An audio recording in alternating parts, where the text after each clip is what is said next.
Good Thursday morning from American Control and Engineering Service in Rose Hill, Kansas.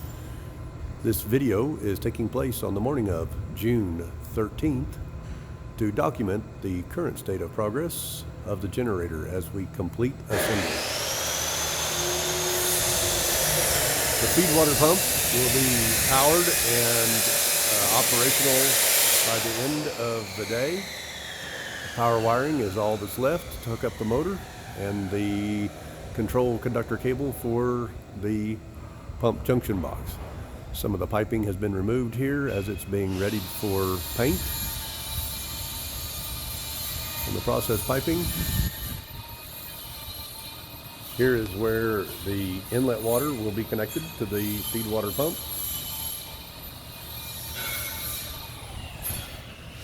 Control panel in the background.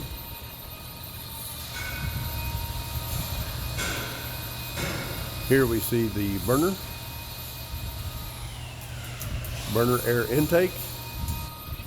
Up on the side we see the air temperature thermocouple, which we use to compensate airflow for the burner based on the ambient air temperature for maximizing fuel efficiency.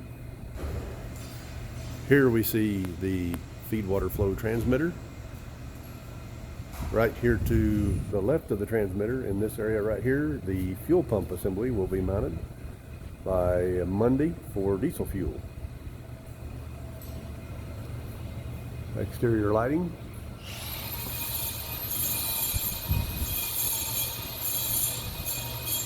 This transmitter is the pressure transmitter we use to trend the pressure drop across the unit at the center point between the convection and the radiant. This is strictly used to help us understand if any fouling is taking place in the convection section. Here are the balance valves, the air compressor. This is the vent valve connection. That's your hand valve for the vent. And this is where you hook your vent line up for startup and shutdown, or to vent the generator in general. This is the emergency stop button, one of several that's mounted around the machine for shutting the machine down in case of an emergency. Here we see the oxygen transmitter for combustion control, along with the exhaust gas temperature thermocouple and exterior lighting. This is the generator pressure control valve, generator pressure control valve that controls the pressure inside the generator.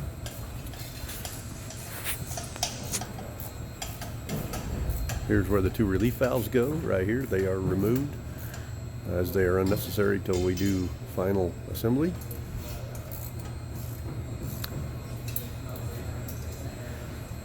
Some of the piping has already been loosed as it is being prepared for the paint shop. Here we see the discharge steam pressure thermocouple, which tells us the physical temperature of the steam. And here we see the generator pressure transmitter, which tells us the pressure in the generator. Here to the left. To the right is the steam flow differential pressure transmitter, which we use strictly to calculate quality of the steam.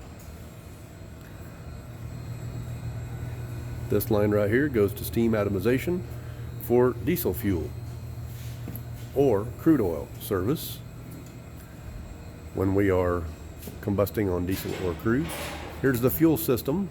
It is fully complete and operational, wired, tubed, plumbed, and checked. Here we see lots of instruments that help you with operation. This is the pilot pressure. Tells us the pressure going to the pilot system when we're trying to run it. This is the gas flow pressure differential pressure transmitter.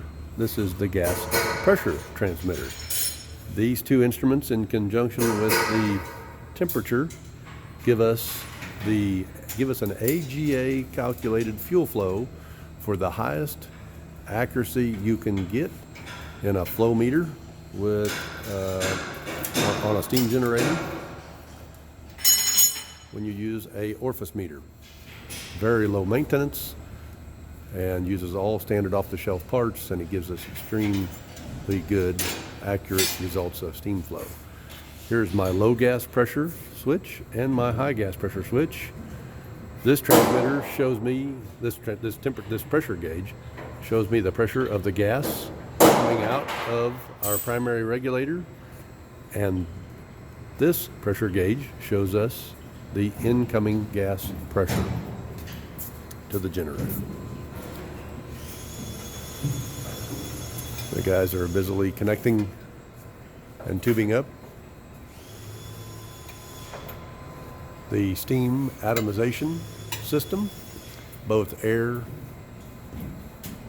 atomization and steam atomization for the burner. Here's the control panel.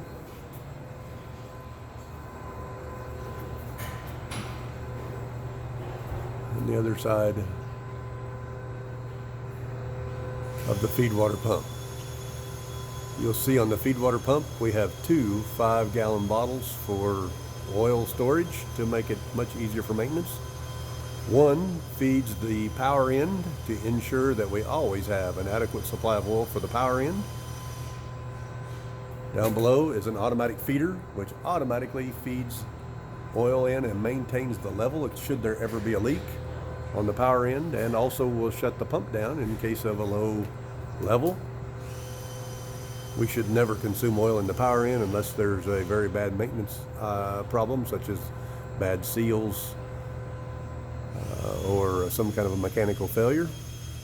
The other 5-gallon tank here to the left feeds the automatic oiler, which oils the plungers and keeps the plunger pump full of oil. That's the end of the video. If you have any questions, please don't hesitate to ask.